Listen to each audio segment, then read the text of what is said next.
Ni jamu ye aw de ta ye Advance TV sanfɛ T champion ka te wulila jolenw kari ɲɔgɔn na ni k'a ladan kelen tɔmɔ ayi o ta bannen ye dɛ donbolo kɛrɛnkɛrɛnnin bɛ ta ka di T champion ma o tuma la aw kana kɔnɔli kɛ bilen ka se ka i sen don jamu in na i bɛ wuli joona ka n'i tɔgɔ sɛbɛn Advance TV ye ale jabala la i bɛ groupe siège ba la ACI 2000 kɔnɔ T champion te wulila ŋanaw ka kɛnɛ.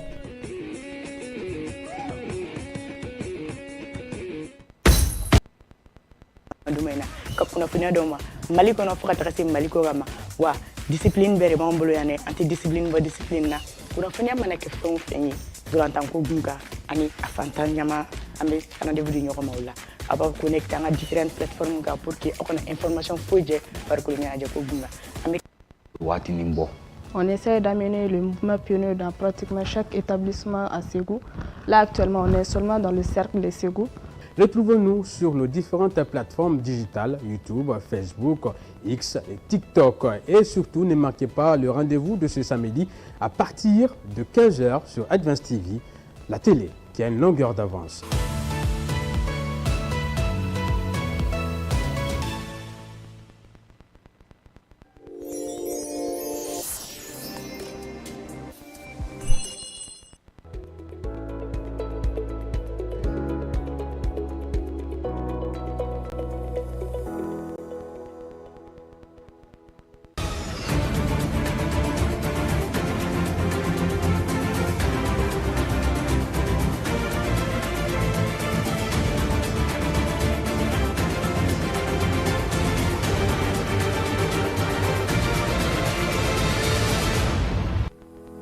Mali sifinamaw ale ni farikolo ɲɛnajɛ ministre Abdul Kasim Ibrahim Fomba kalo ale ka ladala ɲɔgɔn ye min n'a b'a sigi sen kan a ka ministriso la o baaraw kɛra ka kɛɲɛ ni tarata don ye décembre kalo tile 10.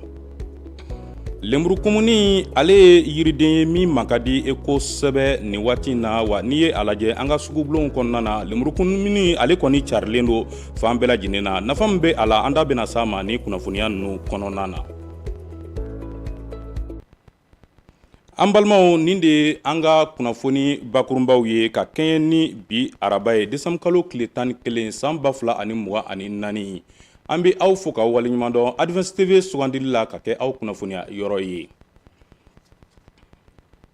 I n'a fɔ an y'a fɔ aw ye cogo min na Mali sifinamaw ale ni farikolo ɲɛnajɛ ministre Abdul Kasim Ibrahim Fomba ladala kalo ni ministriso in a bɛ wulikajɔ mun kɛ ale bɛ wele bila dongbaro tigilamaw ma ka se ka o ɲɛfɔli olu o kɛ Kajatu Bagayogo ale ni Karifa Sidibe olu tun bɛ kɛnɛ kan olu ye mun sɔrɔ an ka jɛn k'o lajɛ. I n'a fɔ ladalako la ministre min ɲɛsinen no farikolo ɲɛnajɛ ani sifinnakaw ka ko ɲɛnabolo ma ani kunnafonidilaw ye hakilina falen kɛ ka ɲɛfɔli k'u ye baara bolodalen caman min kɛla a ka cakɛda fɛ nin kalo tɛmɛnen hukumu kɔnɔ. Maintenant les non fonctionnaires olu ta madame ne fɔlɔ saloni ɲina mais nouveau fonctionnaire kɔni ta daminɛ na mais ni waati la ce qu'on veut c'est que la prochaine corps n'an bɛ se k'a fila kɛ o de bɛ an arranger c'est pour cela a taara fo 2000 la. Bon pour le volontaire c'est vraiment aujourd'hui une priorité du département. Donc on met ka baara kɛ o sira de fɛ et on espère que n'Ala sɔnna ça va augmenter. A da sera stade Modibo Keita o lawaleyali baaraw ma. K'a fɔ ko visite kɛra ou stade tɛ ka avancer u bɛna pression kɛ entrepreneur la a bɛ se ka dɔ fara a sen nɔ kan mais an y'a kɛ siɲɛ 1 siɲɛ 2 siɲɛ 3 bɔ ne y'o siɲɛ 3nan la on ne tɛ se yen bilen ne ye n ka délai di donc après plus de 2 ans et que ça n'évolue pas on a cassé le contrat donc contrat dira mɔgɔ wɛrɛ ma sisan n'a taara stade yɛrɛ la a bɛna ye u ka commencer k'a datugu rénovation bɛna kɛ fan bɛɛ. A ka kɔrɔfɔ kɔnɔna na a da sera Kulukoro ligisigi fɛnɛ ma. Bon an bɔra mun kalama a fɔra ko mun ye assemblée convoqué k'u man ka convoqué mais o bɛɛ la bɛɛ taara ni bɛɛ taara se ka aw sɔnna ko disposition mun taara aw yɛrɛ o bɛɛ b'o bɛnna aw ma o de la aw taara élection na donc n'u taara élection na n'a cira aw la on kɔni tɛ se ka foyi f'o la bilen. A kuncɛla ni commission nationale olympique et sportive du Mali ka kibaruyaw ye. Audit kelen kɔfɛ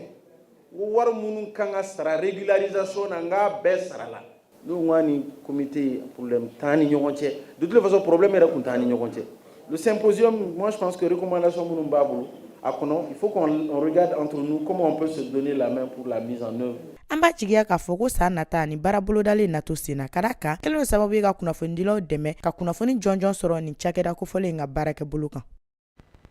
Espace d'interpellation démocratique ale ta ko 28 sigira sen ka taratadon décembre kalo tile 10 san 2024 centre international de conférence de Bamako la ni ye kɛnɛ min bɛ sigi ka se ka kuma dadi jamanadenw ma minnu ye dekun sɔrɔ u ka wulikajɔw kɔnɔna na ka se ka u ka hakɛw ɲini ka di u ma a jirara k'a fɔ ni ye wale min bɛ taa ni bɛɛjɛ fanga ale ko bɛɛ lajɛlen ye kunnafonidira Modibo Kani Sidibe Musa Nyang olu ye wulikajɔw kɛ Mamadu Jalo ale bɛ a ɲɛfɔ an ye. EID n'ale ye kɛnɛ ye fɛn min ye jamanadenw ye u bɛ jamana marabagaw wele bɔgɔ jeninen kan walasa fɛn min ye u ka laɲiniw ye k'a da u yɛrɛ kulo kan. Ale ye kɛnɛ ye min bɛ bɛɛjɛ fanga ni k'o sinsin a tako 28 o kɛra an ka jamana kɔnɔna na ɲinan ta ale kɔni ni san tɔw ta danfara donn'u ni ɲɔgɔn cɛ. An y'a jateminɛ k'a fɔ san caman na fɛn min ye dugukoloko mankanw o n'a ɲɔgɔnna caman olu de fanga ka bon EID kɔnɔna la nka ɲinan ta fɛn min ye jamanadenw ye u y'u ka hakɛw ɲini marabagaw la u yɛrɛ sigilen ɲɛna kɛnɛ kan. Bon an y'a fɔ cogo min na ɲinan interpellation ninnu an y'a daminɛ juillet kalo tile fɔlɔ la ka taa kun cɛ septembre kalo tile 30 donc o hukumu kɔnɔ an ye interpellation 544 an y'o de sɔrɔ donc o sɔrɔlen kɔfɛ commission dɔ de bɛ sigi ka baara kɛ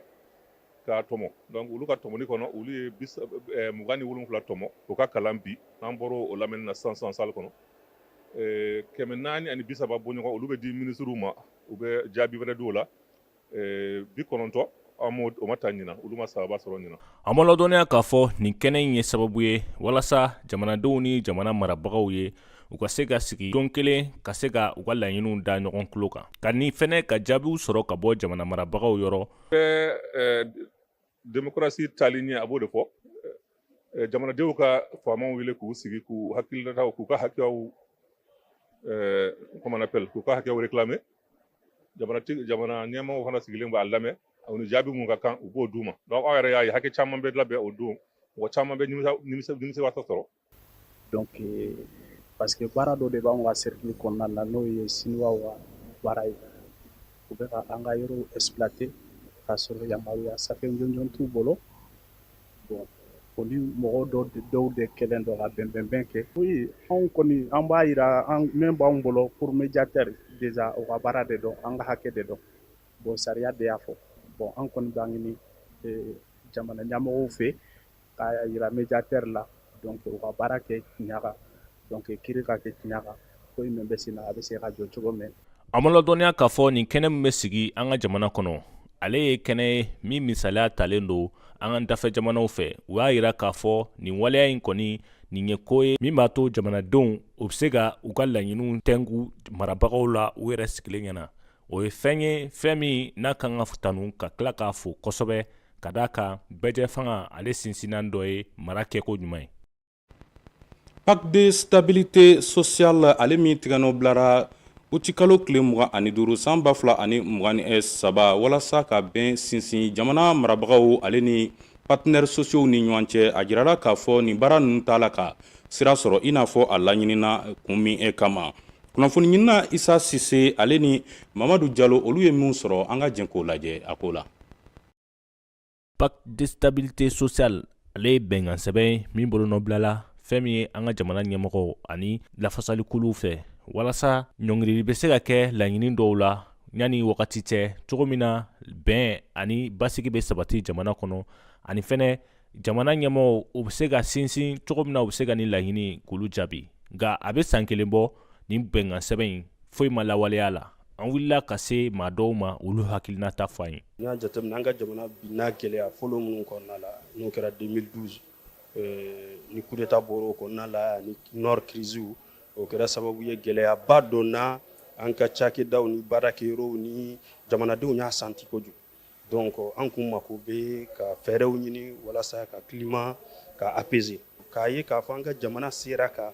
gafe sɔrɔ gafe min bɛna ni basigi ye sur le plan social o ye ko ɲumanba ye jamana ɲɛmaaw kan ka fɔ mun na. Hali n'o y'a sɔrɔ nin bɛnkan sɛbɛn in a laɲini ne kun ye walasa ka ɲɔngirili kɛ fɛn min ye lafasali kulu olu ka wulikajɔw la u y'a yira k'a fɔ n'a fɔra ko bɛnkɛra ko minnu kan ni gouvernement yɛrɛ ma wulikajɔ sabati o kow la. Gɛlɛyaw bɛ se ka bɔ a lawaleyali kɔnɔ mais o kɔrɔ tɛ k'a fɔ ko ŋaniya tɛ yen parce que fɛn bɛɛ la ŋaniya de ka gɛlɛn fɔlɔ donc je crois que ni ŋaniya sera ka sigi sen kan ka kɔ jamana yɛrɛ gɛlɛyaw ɲɛ a tila solution bɛ sɔrɔ a la mais fo an ka sɔn ka ɲɔgɔn kuma ɲɔgɔnya fo an ka sɔn ka an bolo di ɲɔgɔn ma. Hali n'a sɔrɔ laadala ɲɔgɔnye mun bɛ kɛ an ka jamana minisiriw fɛ jamanakuntigi Asimi Goyita ale hakili jigin kɛ nin bɛnkan sɛbɛn in na o waleya ninnu b'a yira k'a fɔ ŋaniya bɛ gouvernement kɔnɔ ka se ka nin bɛnkan in na waleya. A ka kan gouvernement fana ni partenaires ka sigi pour que ka déjà k'u remercier u ye basigi mun kɛ nin wagati in kɔnɔna la k'u remercier fana u ka faamuya ko ɲuman na jamana enjeux kan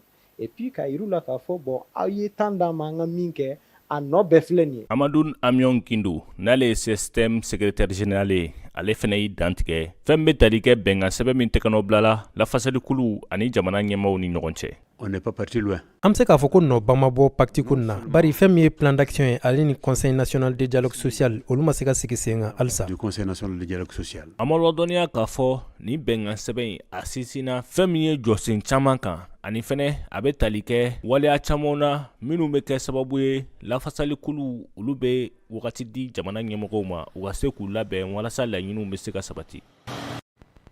Kunnafoni kuncɛla an bɛ aw ladɔnniya k'a fɔ lemurukumuni ale ye jiriden min ma ka di kosɛbɛ wa jiralen don k'a fɔ jiri min don a jɔyɔrɔ ka bon anw ka kɛnɛya ale ni baloko bɛɛ lajɛlen na. Kunnafonidila Anatu Mayiga ale ye wulikajɔw kɛ a ye mun sɔrɔ an ka jɛn k'o lajɛ.